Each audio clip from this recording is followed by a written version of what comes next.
افشاں نام رہتا ہے عام طور سے، گل افشاں تو وہ الگ ہے. یہ افشا یعنی ہوتا ہے ظاہر ہونا، کھلنا، راز کھلنا، اس کا معنی الگ ہے.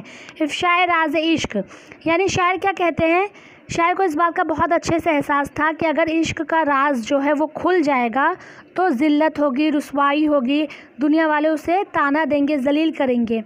اس کے باوجود شاعر نے جب دیکھا کہ جو اس کا محبوب ہے اسے اس کی محبت کا ذرا بھی احساس نہیں ہے، تو شاعر کیا کہتے ہیں کہ بھلے ہی زمانے کی رسوائیاں اور ذلتیں برداشت کرنا پڑے لیکن اسے افشا کرنا ضروری ہے. یعنی راز عشق کو افشا کرنا ضروری ہے تاکہ جو اس کا محبوب ہے وہ جان لے اور سمجھ جائے.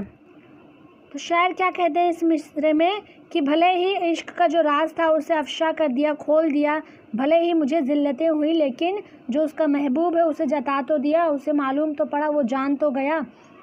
آگے کیا ہے، گو نام بر سے خوش نہ ہوا پر ہزار شکر، مجھ کو وہ میرے نام سے پہچان تو گیا. نام بر یعنی کیا ہوتا ہے، پیغام پہنچانے والا. گو یعنی ہوتا ہے اگرچہ. تو شاعر جو ہے اس نے اپنے محبوب کے نام سے نام بر کے ہاتھوں یعنی پیغام پہنچانے والے کے ہاتھوں سے پیغام پہنچایا، لیکن جو محبوب تھا وہ پیغام پا کر خوش نہیں ہوا بلکہ اور زیادہ ناراض ہو گیا.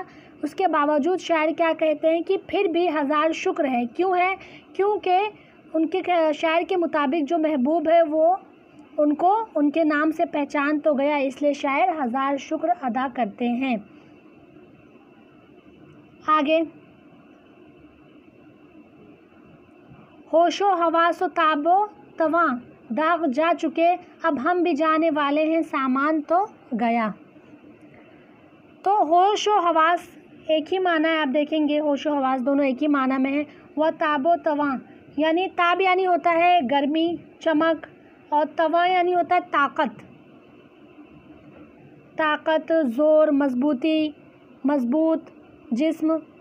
تو شاعر کیا کہتے ہیں، یہاں پر شاعر نے موت کی طرف اشارہ کیا ہے کہ ہوش و حواس و تاب و تواں داغ جا چکی، یعنی داغ جو ہے شاعر اپنے آپ کو کہتے ہیں کہ یہ ساری چیزیں جا چکی ہیں، اب ہم بھی جانے والے ہیں، سامان تو گیا.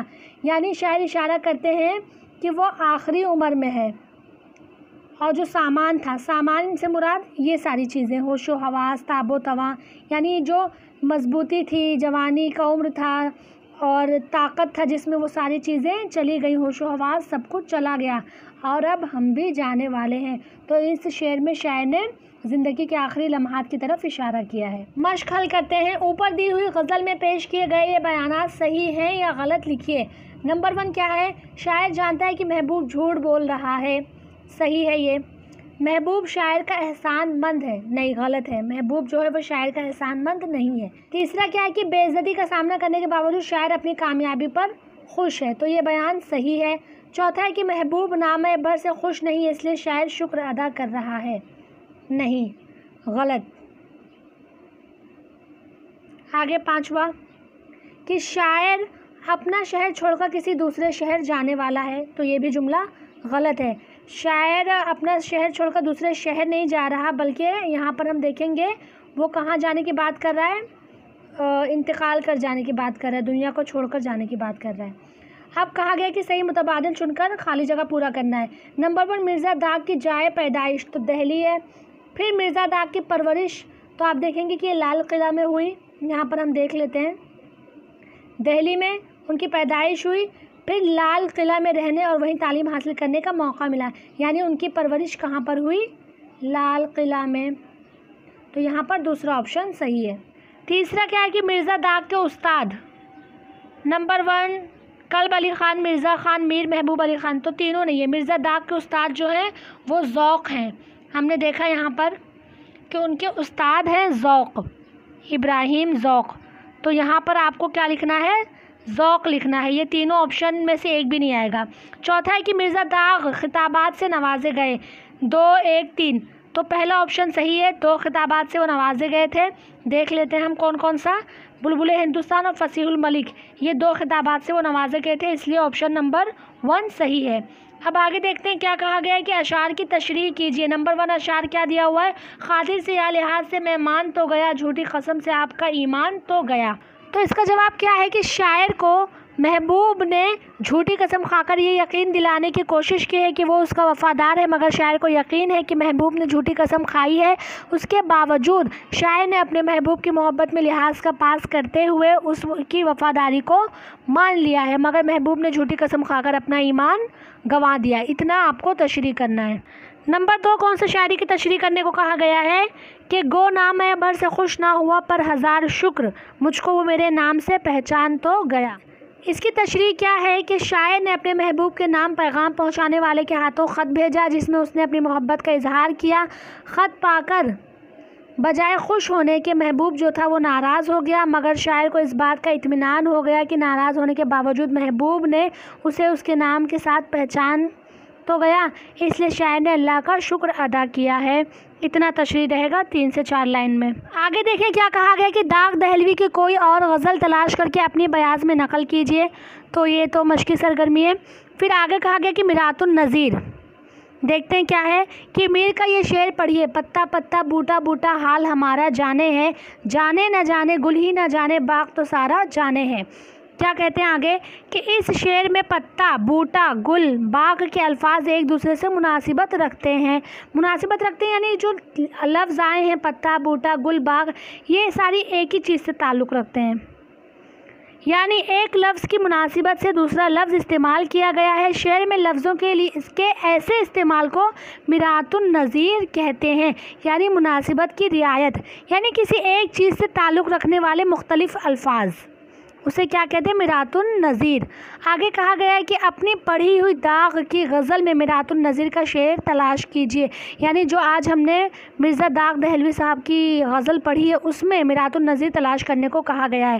تو یہ میرات النظیر کا مصرع ہے۔ ہوش و حواس ایک ہی معنی ہے، تاب و تواں، تو یہ چاروں لفظ ایک ہی چیز کے تعلق سے ہیں، جسم کے تعلق سے ہیں۔ ہوش و حواس، تاب و تواں، مضبوطی جسم کی، یہ میرات النظیر کی مثال ہے یہ مصرع، ٹھیک ہے۔ تو الحمدللہ آج ہم نے 9ویں جماعت کا تیسرا غزل بھی مکمل کر لیا۔ جتنا جلدی ہو سکے آپ لوگ اس کے سوالات و جواب اپنے بیاض میں اتار لیں۔ یہ رہی میری پچھلی ویڈیو، اسے بھی دیکھو۔ اگر میری ویڈیو سے آپ کو فائدہ ہو رہا ہے تو پلیز لائک کرو، اپنے دوستوں سے بھی شیئر کرو۔ جو بھی ڈاؤٹ ہو تو کمنٹ میں ضرور پوچھیں، چینل کو سبسکرائب کریں۔ اگلی ویڈیو کون سے ٹاپک پہ ہونا چاہیے مجھے یہ بھی بتائیں۔ تو میں ملتی ہوں آپ لوگوں سے اگلی ویڈیو میں، آج کے لیے بس اتنا ہی۔